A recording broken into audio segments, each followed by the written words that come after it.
یہ کہانی ایک فلم کی نہیں، یہ کہانی ایک شہر کی ہے۔ ایک طرف سلور اسکرین پر دھرندھر جہاں گولیاں مسئلے حل کر دیتی ہے، اور دوسری طرف حقیقت جہاں ایک پولیس افسر نے برسوں تک اندھیرے میں کام کیا، بغیر بیک گراؤنڈ میوزک، بغیر کریڈٹ۔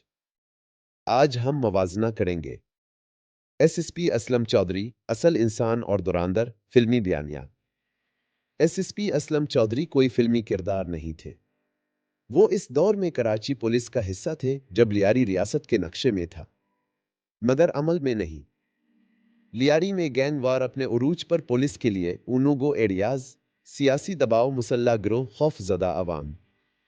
ان کی حکمت عملی صرف انکاؤنٹرز نہیں تھے، یہ تھے آپریشنز، گینگ سٹرکچر توڑنا، صرف افراد نہیں، مخبر نیٹ ورک کی بحالی، مقامی آبادی سے خاموش رابطہ۔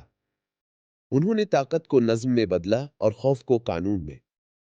کامیابیاں: لیاری میں ریاستی رنٹ کی واپسی، بھتہ خوری نیٹ ورکس کا خاتمہ، اغوا برائے تاوان میں واضح کمی، کئی خطرناک گینگ لیڈرز کی گرفتاری یا خاتمہ۔ جان کو مسلسل خطرہ، سیاسی مخالفت، میڈیا میں خاموشی، تعریف کم، تنقید زیادہ۔ یہ وہ افسر تھا جسے عوام نے سیکیورٹی دی اور ریاست نے خاموش رکھا۔ ایس پی اسلم چودھری کو بہادری پر اندرونی پولیس اعزازات، محکمہ جاتی ستائش، فیلڈ افسر کے طور پر مثال۔ لیکن نہ کوئی فلم بنی، نہ کوئی بڑا سرکاری تمغہ، نہ کوئی ہیرو کا لقب، کیونکہ اصل ہیرو اکثر خبروں کے نیچے دفن ہو جاتے ہیں۔ اب آتے ہیں فلم دھرندھر پر۔ فلمی تصویر: لیاری صرف جرم، پولیس، ایکشن، ہیرو، مسئلہ گولی حل گولی۔ فلم میں کوئی سیاسی رکاوٹ نہیں، کوئی ادارہ جاتی کمزوری نہیں، کوئی اخلاقی کشمکش نہیں، بس ایک سیدھی لکیر، ہیرو آیا، فائرنگ ہوئی، شہر صاف۔ حقیقت اتنی آسان نہیں تھی۔ یہ موازنہ بتاتا ہے کہ فلم نے کہانی کو آسان بنایا مگر حقیقت کو چھوٹا کر دیا۔ سوال یہ نہیں کہ دھرندھر اچھی فلم ہے یا نہیں، سوال یہ ہے کیا ہم تاریخ کو صرف تفریح کے لیے بدل سکتے ہیں؟ کیا لیاری کے زخم صرف ایک ایکشن سین تھے؟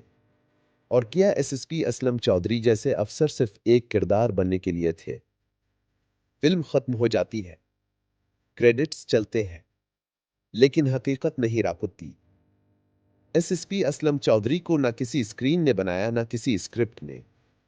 وہ ایک دور تھے، ایک خاموش جدوجہد، اور ایک یاد دہانی کہ اصل کہانیاں ہمیشہ فلموں سے بڑی ہوتی ہیں۔